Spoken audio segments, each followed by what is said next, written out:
Olá a todos do Hematolog, eu sou Juliana Dallagnol e esse mês o nosso Hematocast é diferente. A gente vai falar sobre Fevereiro Laranja, que é um mês que chama a atenção da conscientização das leucemias e da importância da doação de medula óssea, e a gente vai fazer especial para você, ouvinte, que não é profissional da saúde. Lógico, os profissionais da saúde são super bem-vindos para ouvir o nosso Hematocast. Tenho dois convidados muito importantes, também aqui do Hospital Israelita Albert Einstein, doutora Carolina Perrone e doutor Fábio Pires. E acho que a primeira coisa, doutora Carolina, como você explica para o paciente os diferentes tipos de leucemia? Explica um pouco melhor para os nossos ouvintes. Muito boa essa pergunta, Ju, para a gente começar o nosso bate-papo, porque de fato nós temos dois tipos diferentes de leucemias, que são o grupo de leucemias agudas e o grupo de leucemias crônicas. O tratamento para ambas é completamente diferente, a abordagem para o paciente também. As leucemias crônicas, de uma forma geral, são leucemias que a gente trata, na maioria das vezes, com comprimidos, ou até em algumas situações específicas, como na LLC, na leucemia linfocítica crônica, às vezes a gente apenas observa o paciente e nem indica tratamento no primeiro momento. Apesar disso ser até impactante para o paciente, já que ainda tem esse estigma do nome leucemia. Agora, com relação às leucemias agudas, aí sim já é algo bem diferente. De uma forma geral, requer um tratamento mais intensivo, envolvendo quimioterapia, por vezes internações hospitalares até prolongadas, até a gente conseguir chegar no que a gente chama de remissão da doença. E doutor Fábio, como você orienta o seu paciente a procurar um pronto-socorro, um médico hematologista? Quais são os sintomas de alerta para leucemias? Então, boa pergunta também. É importante a gente lembrar que a leucemia é uma doença rara, felizmente, de modo geral, não são doenças muito comuns.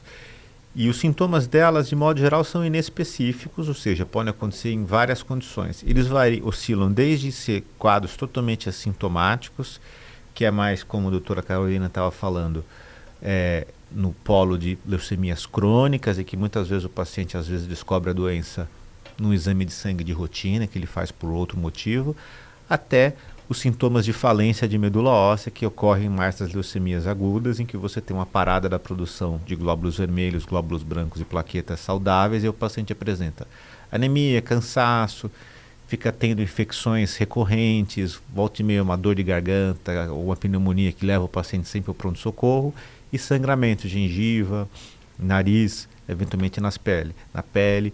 Mas é importante dizer, se você está ouvindo isso, estou um pouco cansado, será que estou com leucemia? Não é assim que funciona, senão vai todo mundo ficar desesperado. São condições, que nem eu falei, muito raras, e a maioria das vezes, se você está tendo algum desses sinais que eu mencionei, provavelmente tem uma explicação ou outra que deve ser alguma coisa bem mais tranquila. É só a soma desses fatores que leva a gente a suspeitar que pode ter alguma coisa errada, e aí o exame de sangue vai nos dar a pista de que o paciente está doente.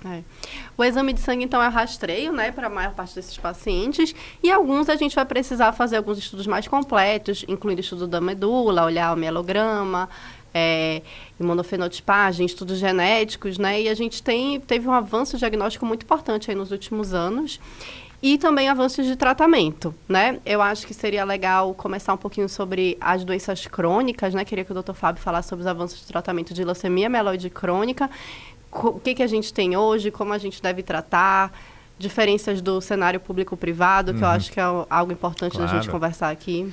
Não, com certeza. A leucemia mieloide crônica, eu acho que até é legal da gente trazer isso, a gente estava conversando um pouco antes aqui de começar a nossa gravação, de que é uma história de sucesso emocionante, se você me permitir, quando a gente pensa o que era a leucemia mieloide crônica na década de 90, o que é a leucemia mieloide crônica hoje. A leucemia mieloide crônica é um tipo de leucemia crônica que, não tratada, quase totalidade dos casos, ela vai evoluir para uma leucemia aguda extremamente grave, que a gente chama de crise blástica, que vai levar o paciente a falecer.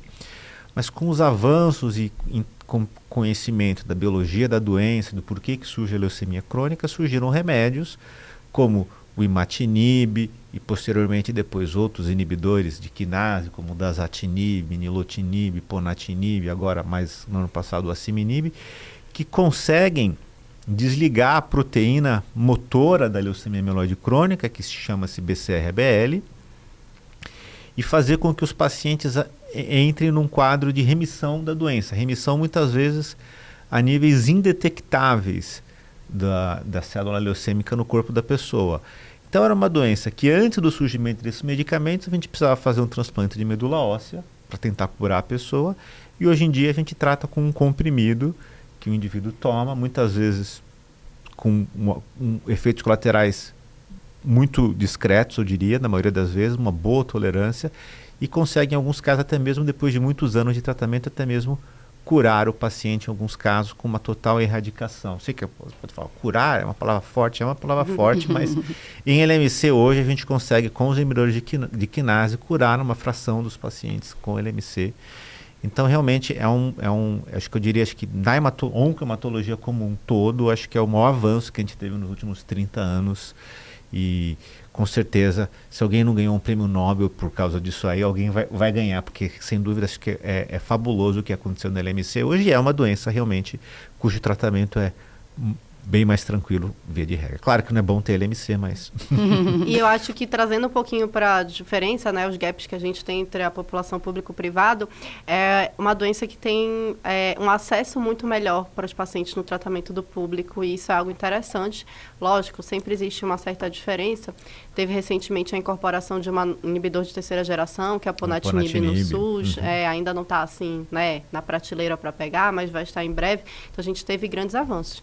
E na leucemia linfocítica crônica, aí já é outro cenário em termos de acesso público-privado.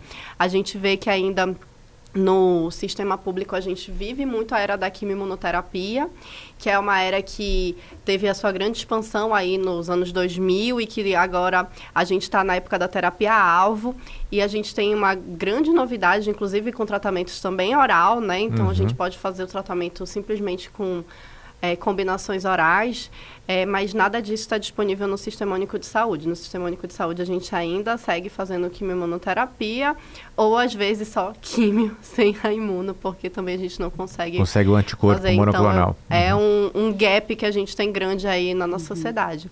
E passando agora para as agudas, né? O que você acha, doutora Carolina, do tratamento? O que você pode nos falar?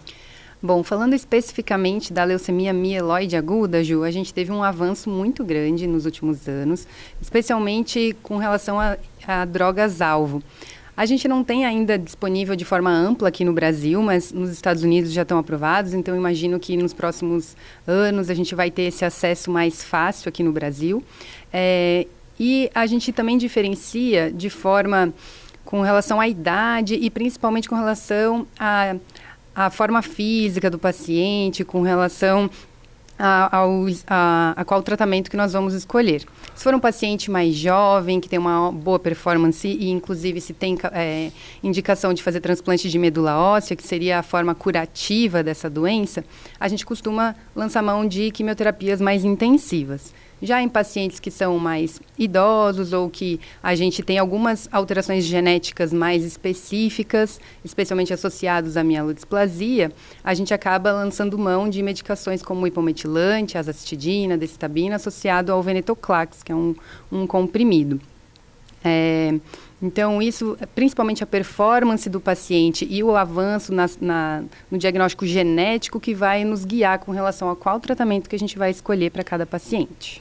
Legal, eu achei muito interessante da sua fala que é a primeira vez que fica claro que o transplante de medula óssea numa das doenças da leucemia tem um papel importante aí nesse fluxograma do que a gente falou até agora, né? Porque a gente está falando das crônicas, então mostra a importância, como você falou bem, não é para todos, é para os pacientes que têm uma saúde mais forte, ou que tem algum fator de risco que a gente acha que vai aumentar a chance de cura, levando para o transplante, mas que estão vindo grandes novidades. E a gente tem uma doença que faz parte das leucemias agudas, que é a promielocítica, que ela está à parte aí desse rol, puxando o que o Dr. Fábio falou aí um pouquinho sobre comprimidos que revolucionaram a história da hematologia. A gente sabe que a tritinoína, o Atra, foi a grande revolução, era a maior mortalidade que a gente tinha em leucemias mieloides agudas, e a gente passa a ter uma menor mortalidade, uma maior taxa de cura sem precisar de outras terapias como o transplante.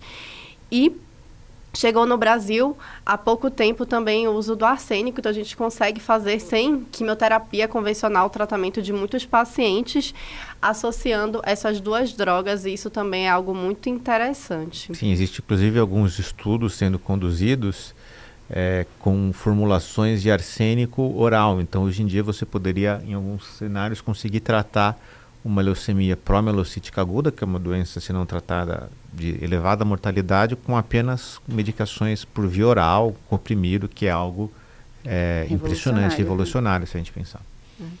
E como a gente já está na revolução, eu acho que das leucemias a maior revolução que a gente teve em termos de terapia celular, anticorpo monoclonal, é com certeza a leucemia linfoblástica aguda. E fala, doutor Fábio, um pouquinho sobre como tratar o paciente. Então, a LLA é uma outra história de sucesso também na hematologia, especialmente na LLA pediátrica. É importante a gente lembrar que a leucemia linfóide aguda é o principal tipo de câncer das crianças, é o câncer mais comum das crianças. Ele também acontece nos adultos, mas ele é muito mais raro. E a LLA pediátrica, ela tinha uma mortalidade extremamente elevada, até que, iniciando na década de 60, com o desenvolvimento de agentes quimioterápicos diversos, vários grupos ao redor do mundo começaram a se juntar, dos oncologistas, hematologistas pediátricos, e montar protocolos de tratamento de pacientes pediátricos empregando muitas drogas distintas, o que levou a uma melhora progressiva da sobrevida dessa doença, com taxas elevadas de cura, muitas vezes acima de 80%. O que é muito bom, mas sempre há espaço para melhorar, especialmente se a gente está ali falando de uma doença que acomete crianças. E aí vem a questão toda, que nem você mencionou muito bem, Juliana, dos resultados que nós temos vistos com a terapia imune direcionada para a LLA. De um lado, a gente tem os anticorpos monoclonais, como o blinatumomab e o inotuzumab. O blinatumomab, que é um anticorpo monoclonal que consegue bispecífico, ele tem dois ganchinhos, um que ele prende no linfócito, outro que ele prende na célula leucêmica.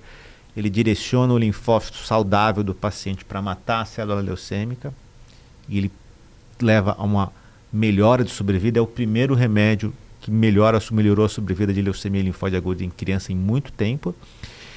E do outro lado a gente tem também o CAR T-cell, que é aquela terapia com célula quimérica, acho que alguns dos nossos ouvintes devem já ter ouvido falar, que a gente pega as células de uma pessoa e modifica elas no laboratório e devolve as células treinadas, virou como se fosse um super ninja treinado para matar a célula leucêmica.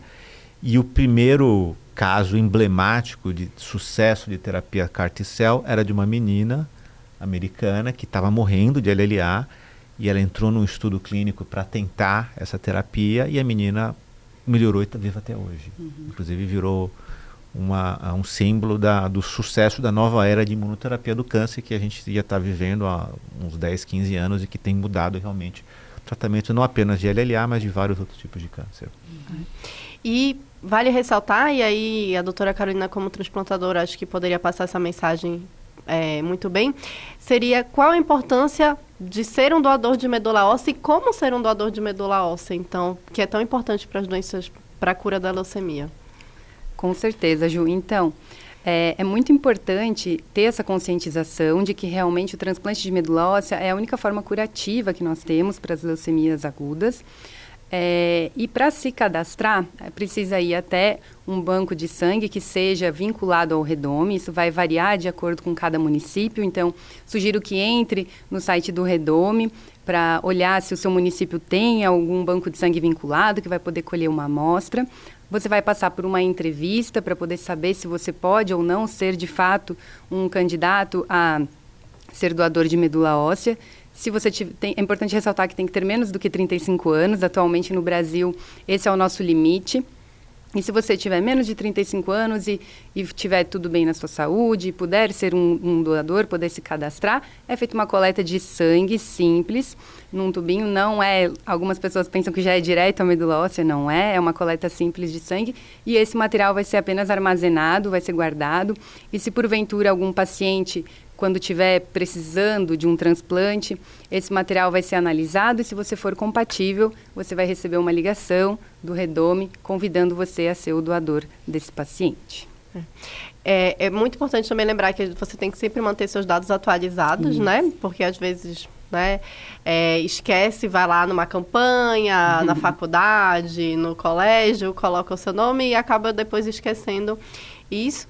E lembrar que é um procedimento seguro, que existe todo um processo para você, né, cuidar dos doadores, para que não tenha nenhum tipo de agravo à saúde. E que existe uma busca nacional e internacional e que o Redome, que é o órgão que gerencia isso, faz isso muito bem. Eu queria encerrar, então, esse Hematocast com o Dr. Fábio passando mensagens de futuro, falar um pouquinho de estudo clínico, como você vê aí o que está mudando na leucemia e o que vem para frente. Não, acho que a gente está cada vez mais desenvolvendo novos medicamentos, tem novos remédios que estão sendo testados no exterior e alguns em breve serão testados. A gente em breve vai ter um trabalho aqui no Einstein, um projeto de pesquisa com um novo remédio para tratar um tipo específico de leucemia aguda. É uma doença que é muito desafiadora. Eu tenho certeza que para a maioria das pessoas, um dos piores, para a maioria dos pacientes, o pior momento da vida deles é quando eles descobrem que ele tem esse diagnóstico, mas eu quero deixar uma mensagem de esperança de que é uma doença que hoje em dia muitas vezes a gente consegue curar o paciente com os avanços da medicina moderna, e para as pessoas não perderem a esperança, e que nós, hematologistas do Einstein, estamos aqui para ajudar vocês no que for preciso. Obrigada, Carol. Obrigada, Dr. Fábio. Obrigado. E vamos continuar com as nossas séries do Hematocast. Obrigado.